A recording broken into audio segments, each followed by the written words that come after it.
wabarakatuh. Waalaikumsalam warahmatullahi wabarakatuh. Selamat siang anak-anak. Siang, Pak. Bagaimana kabarnya hari ini? Alhamdulillah. Alhamdulillah ya. Sebelum kita memulai pelajaran kita pada siang hari ini, mari kita membaca basmalah terlebih dahulu bersama-sama. Bismillahirrahmanirrahim. Sebelumnya kita telah mempelajari tentang Al-Quran adalah wahyu Allah, di mana pada pertemuan sebelumnya kita telah mempelajari tentang Al-Quran yang merupakan salah satu wahyu dari Allah. Nah, dan sekarang kita akan mempelajari tentang apa? Keautentikan Al-Quran. Pintar sukses ya kerjanya. Keautentikan Al-Quran.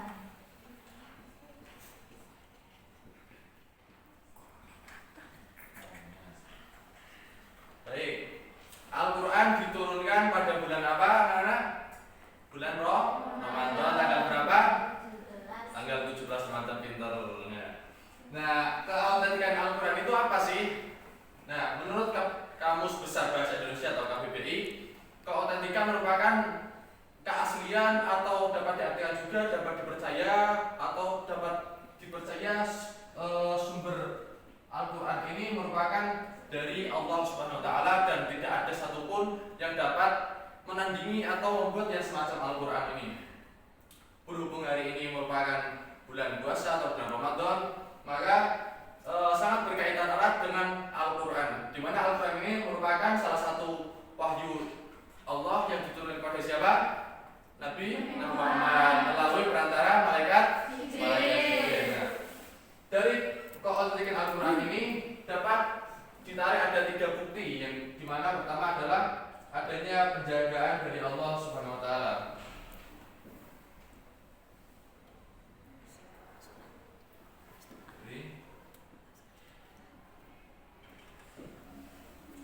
Penjagaan dari Allah Subhanahu wa taala tercermin dalam Al-Quran, Quran surat Al-Hijr ayat 9 yang bunyinya inna nahnu anzalnahu dzikra wa inna lahu lahafidun. Nah, yang artinya sesungguhnya kami yang menurunkan Al-Quran dan kami pula yang akan menjaganya, yaitu menjaga Al-Quran. Kemudian yang kedua, setelah penjagaan dari Allah ada tantangan kepada orang yang menentang Al-Quran.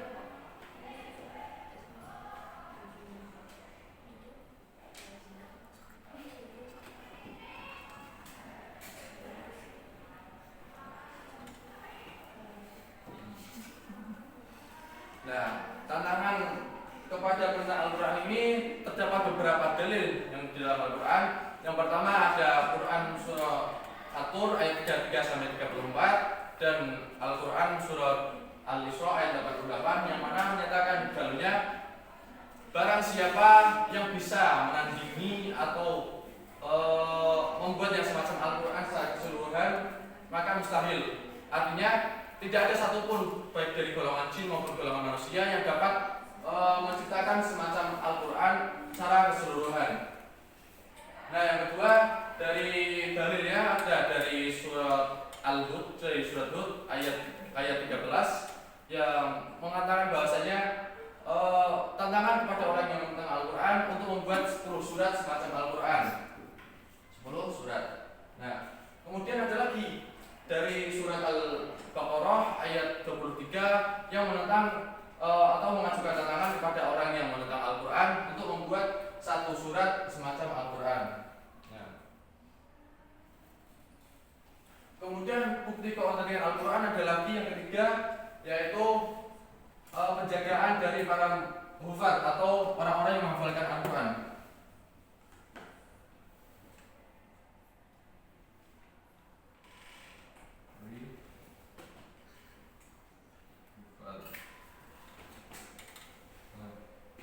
Hufaz atau bentuk jamak dari hafid, yaitu orang-orang yang menghafalkan Al-Quran, adalah orang yang menjaga Al-Quran baik dari awal mulai diturunkannya Al-Quran sampai detik ini, bahkan sampai hari akhir. Nah, kemudian berkaitan dengan materi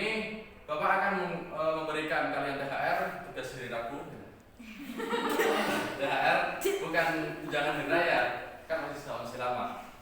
Jadi tugas kalian adalah mencari dalil tentang tantangan Al-Quran kepada orang-orang yang menantang Al-Quran. Jadi di sini ada amplop THR. Kalian ditugaskan untuk menyusun ayat-ayat Al-Quran sehingga menjadi satu susunan ayat yang utuh.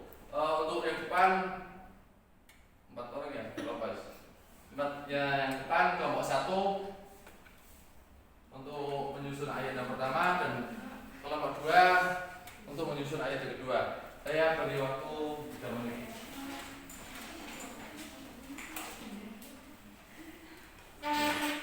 Butuh bantuan nggak?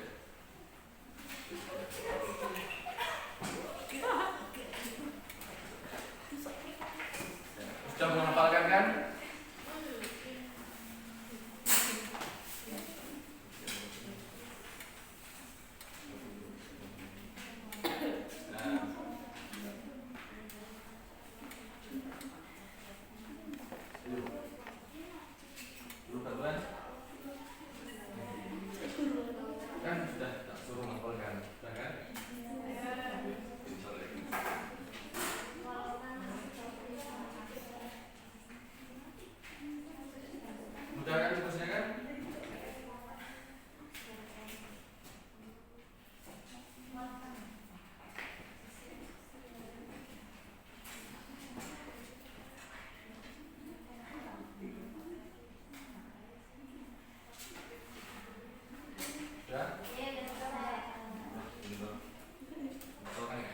Yang belakang sudah, nomor 2.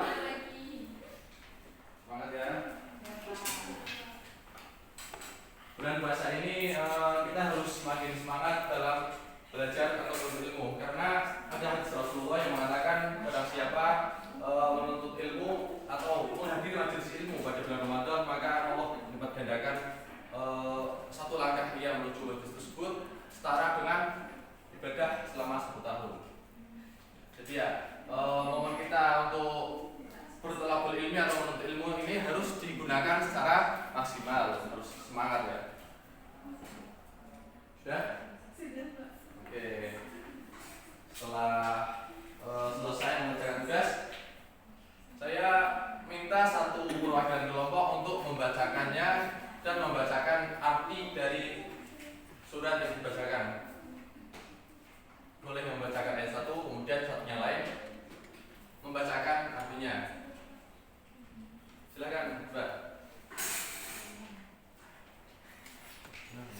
Dari yang pertama surat Al-Isra bunyinya qul inni syaitana hadirin suwatin ala ayyatu bimisali hadzal Qur'an la ya'duna bimisalihi wa ma kana ma'ahu bi ba'dil ghayra. Artinya Katakanlah, sesungguhnya jika manusia dan jin berkumpul untuk membuat yang serupa dengan Al-Quran ini, mereka tidak akan dapat membuat yang serupa dengannya, sekalipun mereka saling membantu satu sama lain. Jadi ya, kita sekali lagi Quran surat Al-Isra ayat 88 menegaskan keautentikan Al-Quran, bahwasanya jika satu golongan dari golongan manusia dan golongan jin bersatu, kemudian mereka saling membantu untuk membuat yang semacam Al-Quran atau setara dengan Al-Quran, maka hal tersebut mustahil. Kemudian yang kelompok 2, silahkan. Quran Surah Al-Baqarah ayat 23, yaitu Bismillahirrahmanirrahim. Wa in kuntum fi raibin mimma nazzalna 'ala 'abdina fa'tu bi suratin min mislihi wad'u syuhada'akum min dunillahi in kuntum shadiqin. Artinya, dan jika kamu meragukan Al-Quran yang kami turunkan kepada hamba kami Muhammad, maka buatlah satu surah semisal dengannya dan ajaklah penolong-penolongmu selain Allah jika kamu orang-orang yang benar. Oke. Ditegaskan kembali bahwasanya dari beberapa tantangan yang mulai dari setara Al-Quran secara keseluruhan, kemudian 10 surat, dan hingga ada satu ayat menegaskan untuk membuat satu surat semacam Al-Quran, baik dari golongan jin maupun golongan manusia. Hal tersebut mustahil dikarenakan keautentikan Al-Quran ini bersumber langsung dari Allah Subhanahu wa taala yang diturunkan kepada Nabi Muhammad SAW, kemudian dengan perantara siapa? Malaikat Jibril ya. Oke. Dari ketiga bukti keautentikan Al-Qur'an ini semoga semakin menumbuhkan kesadaran kita betapa pentingnya kita mempelajari Al-Qur'an, membaca Al-Qur'an, kemudian mengambil hikmah-hikmah dan kemudian mengamalkan apa yang ada di dalam Al-Qur'an. Oke. Dari sini sampai sini ada yang ingin ditanyakan? Cukup mungkin ya. Karena berbaca, semoga kita semakin semangat lagi untuk membaca Al-Quran, semakin semangat untuk mempelajari Al-Quran dan juga mengamalkan apa yang ada di dalam Al-Quran. Oke. Untuk sebelum mengakhiri kegiatan pembacaan kita, Bapak tugaskan untuk mengerjakan tugas di halaman 34 buku paket. Dan jangan lupa untuk mempelajari bab selanjutnya yaitu bab 4. Jadi sebelum kalian masuk kelas, kalian harus mempunyai istilahnya saku. Jadi sebelum kalian masuk kelas ada gambaran tentang materi yang akan kita pelajari. Oke. Untuk menutup pelajaran kita pada hari ini, mari membaca alhamdulillah bersama-sama. Baiklah, semoga bermanfaat dan semoga kita dimudahkan dalam segala hal. Allahumma fiqh ila